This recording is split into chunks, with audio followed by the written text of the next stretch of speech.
Halo teman-teman, perkenalkan kami dari kelompok 186 KKN ITERA. Saya akan menjelaskan materi distribusi binomial matematika peminatan kelas 12. Oke, langsung ke outline-nya. Yang pertama ada konsep variabel acak, yang kedua ada distribusi peluang diskrit, yang ketiga ada sifat distribusi peluang, 4 distribusi peluang kumulatif, 5 distribusi binomial, 6 penerapan distribusi binomial. Langsung ke pertama, yaitu ada konsep variabel acak.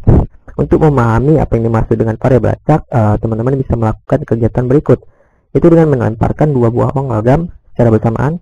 Dapatkah teman-teman menunjukkan kemungkinan permukaan uang yang logam yang muncul? Oke.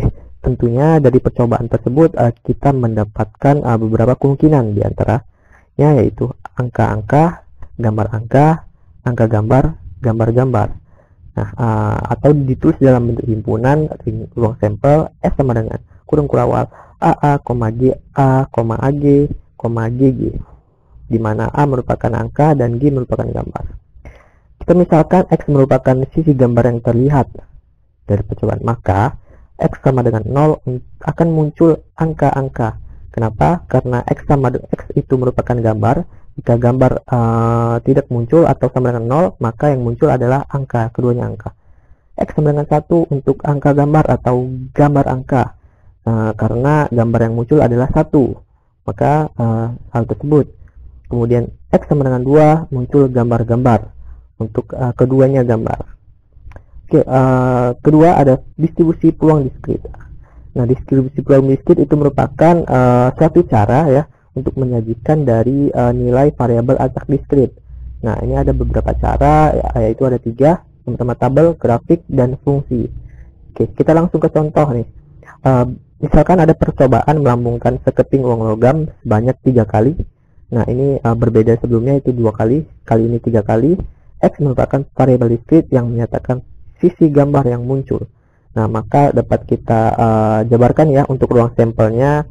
Untuk 3 kali pelambungan ya, akan muncul kemungkinan angka-angka, semuanya angka gambar, dan seterusnya. Nah, didapat anggota banyaknya anggota ruang sampel adalah atau NS sama dengan 8 gitu ya. Oke, untuk menyajikannya yang pertama adalah dalam bentuk tabel gitu.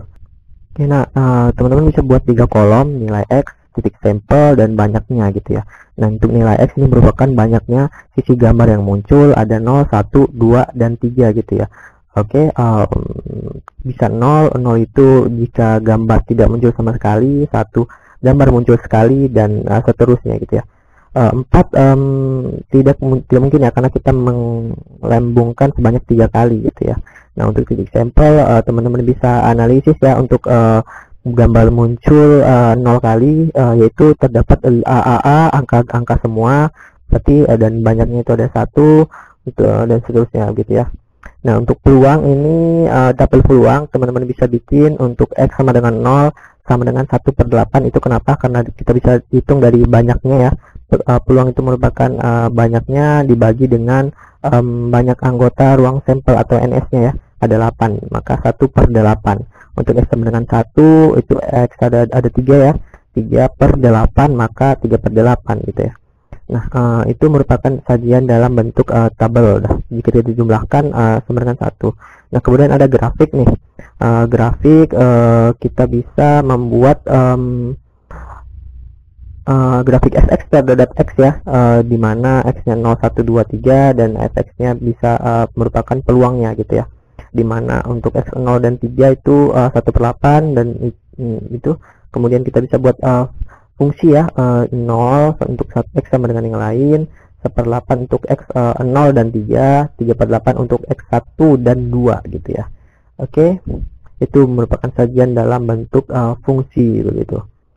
Kemudian sifat distribusi peluang. Nah, inti dari sifat distribusi ini ada 2 ya sebenarnya. Yang pertama kita bisa lihat ya, fxi itu lebih besar sama dengan 0 atau lebih kecil sama dengan 1. Jadi range antara 0 hingga 1 gitu ya.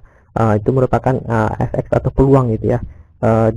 Untuk yang kedua itu fx sama dengan f1 tambah f2 tambah f3. Nah, jumlah dari peluang artinya sama dengan 1 gitu ya.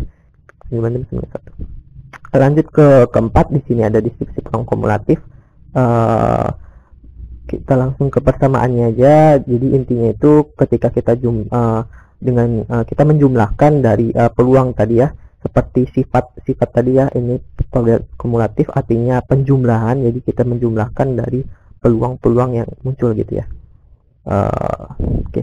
Nah, ini langsung ke contoh. Misalkan kita seperti kita ambil contoh sebelumnya ya, logam sebanyak 3 kali, maka kita bisa cari ya untuk F0.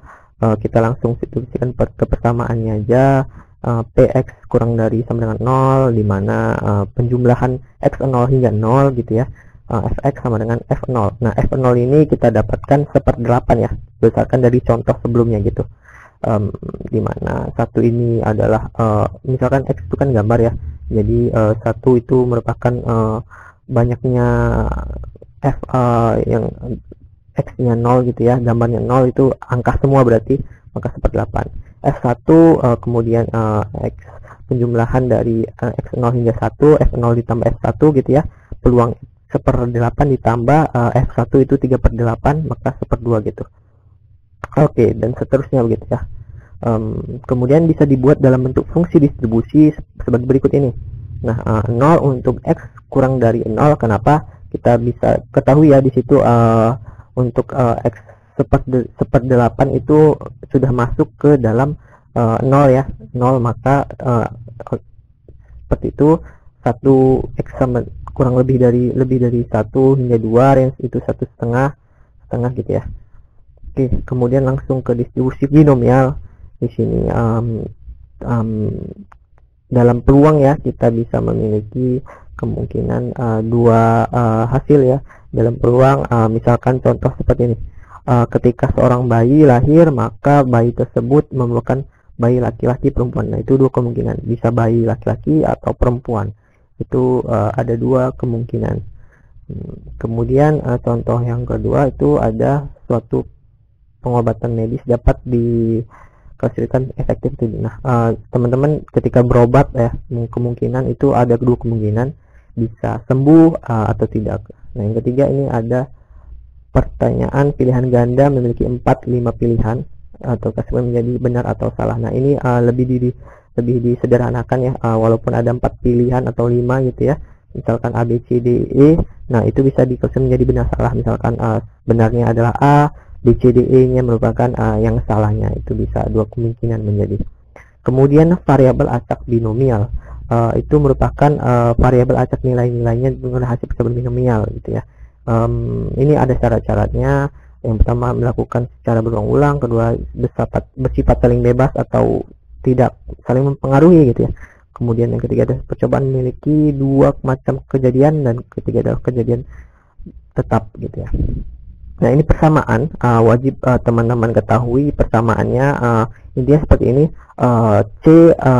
C itu merupakan kombinasi dari nx px dikali q n kurang x gitu ya, n kurang x, dimana c n itu merupakan banyaknya, x itu merupakan banyaknya kejadian yang diharapkan, itu bisa 0, 1, 2 dan seterusnya, dan p itu peluang kejadian yang diharapkan, dan q itu yang tidak diharapkan.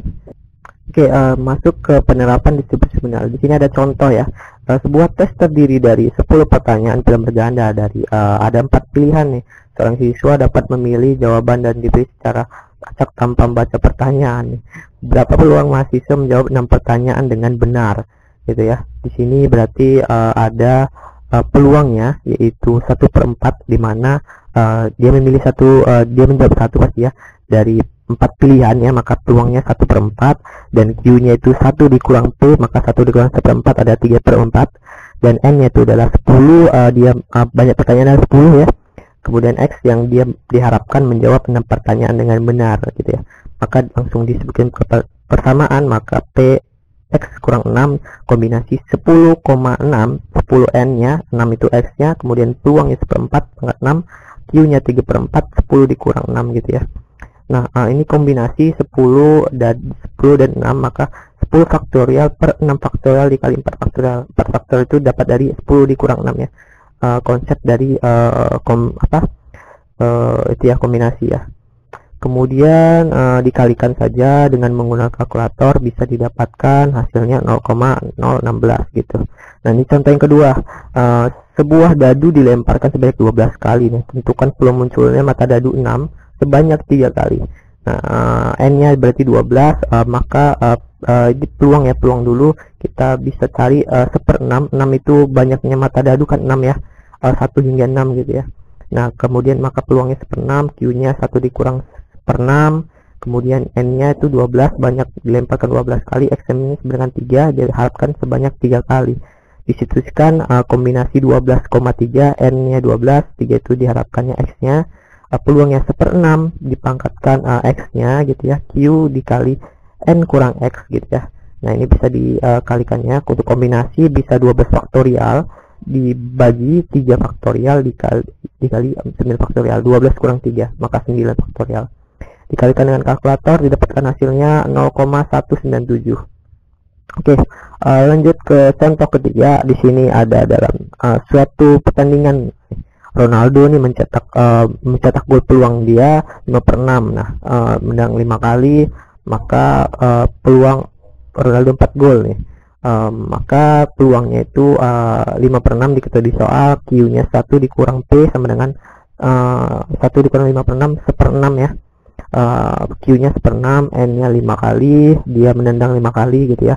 Dia diharapkan mencetak gol, x-nya sama dengan 4 gitu ya, mencetak gol 4 kali.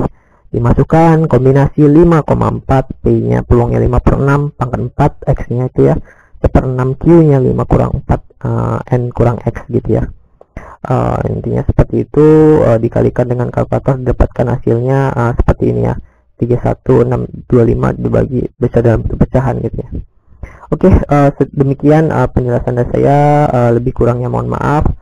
Terima kasih. Wassalamualaikum warahmatullahi wabarakatuh.